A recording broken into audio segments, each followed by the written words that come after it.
Assalamualaikum dan salam sejahtera Sinar PM 7 Disember bersama saya Hazam Mokhtar. Kita mulakan berita hari ini dengan polemik politik di Perak yang berlaku sejak jatuhnya Datuk Seri Ahmad Faizal Azumu selaku Menteri Besar negeri itu Jumaat lepas. Berhubung tragedi terbabit, pelbagai persoalan timbul dan menjadi tanda tanya sehingga ke hari ini. Bagaimanapun, Ketua Bahagian Parti Bersatu Segambut, Mahathir Mohamad Rais berkata, agak sukar untuk segelintir pihak terutamanya orang Melayu untuk menerima kemungkinan kerjasama antara UMNO dan DAP dalam membentuk kerajaan negeri itu.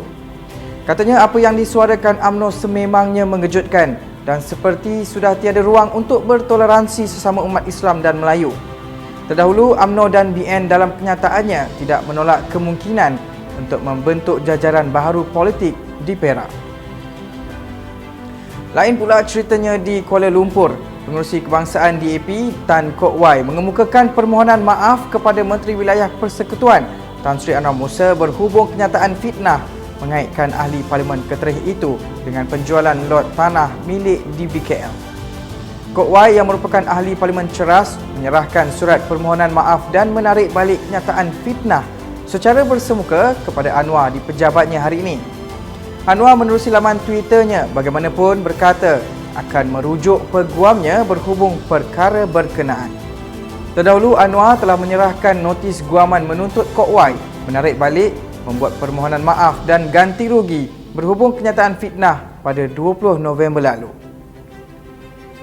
Ini pula mengenai parti-parti komponen dalam Perikatan Nasional berhubung pergolakan yang berlaku di Perak. Naib Presiden PAS Idris Ahmad menyifatkan ada pihak cuba melaga-lagakan parti PAS, Bersatu dan UMNO. Beliau berkata demikian merujuk kepada krisis politik yang dihadapi Perak selepas bekas Menteri Besarnya Datuk Seri Ahmad Faizal Azumu hilang kepercayaan adun negeri itu. Bagaimanapun, Idris yang juga merupakan Senator Dewan Negara turut menasihatkan semua pihak di Perak agar membuat kajian dahulu mengenai situasi politik terkini di negeri itu sebelum membuat sebarang kesimpulan atau kenyataan. Sebelum ini, Presiden UMNO Datuk Seri Dr. Ahmad Zahid Hamidi menegaskan pihaknya tidak menolak kerjasama dengan pihak Pakatan Harapan bagi membentuk kerajaan negeri setelah PAS dan Bersatu menolak untuk bekerjasama. Masih lagi mengenai perkembangan di Perak, Parti Bumiputera Perkasa Malaysia Putra menyifatkan cadangan kerjasama di antara UMNO dan Pakatan Harapan untuk membentuk kerajaan di Perak sudah dirancang lebih awal. Naib Presidennya Datuk Hamidah Osman berkata, berdasarkan kenyataan ketua-ketua parti PH Perak sebelum ini, mereka dilihat tenang mengemukakan cadangan tersebut tanpa sebarang tekanan. Menurutnya, keputusan mengenai kerjasama itu sudah pasti mendapat restu pimpinan parti-parti berkenaan di peringkat pusat. Dalam pada itu, Hamidah berkata penerimaan DAP untuk bekerjasama dengan UMNO dilihat mempunyai agenda tertentu, khususnya dalam menagih sokongan orang Melayu. Kita beralih ke berita sukan. Liverpool terus melebarkan rekod tanpa kalah di laman sendiri selepas menewaskan Wolverhampton Wanderers 4-0 dalam aksi Liga Perdana Inggeris di Anfield awal pagi tadi. Kemenangan tersebut menyaksikan The Reds belum tewas dalam 65 perlawanan EPL di laman sendiri dengan 10 kali seri.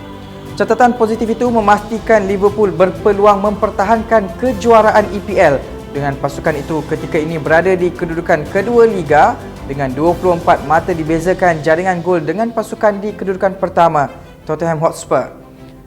Bagi Jurgen Klopp selaku pengendali klub itu, Liverpool bagaikan mendapat tonik tambahan apatah lagi dengan kehadiran semula penyokong yang akan terus membuatkan pasukan itu bersemangat mempertahankan rekod tanpa kalah di laman sendiri. Baiklah, sekian saja Top 5 News pada hari ini dan sebelum kita akhiri Sinar PM, jom kongsi rezeki bersama Karangcraft Medicare.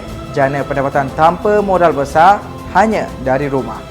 Dan untuk itu, teruskan setia bersama Sinar Harian di portal Facebook, Instagram, Twitter dan YouTube. Dan jangan lupa untuk muat turun aplikasi Sinar Harian bagi mengikuti perkembangan semasa dalam serta luar negara.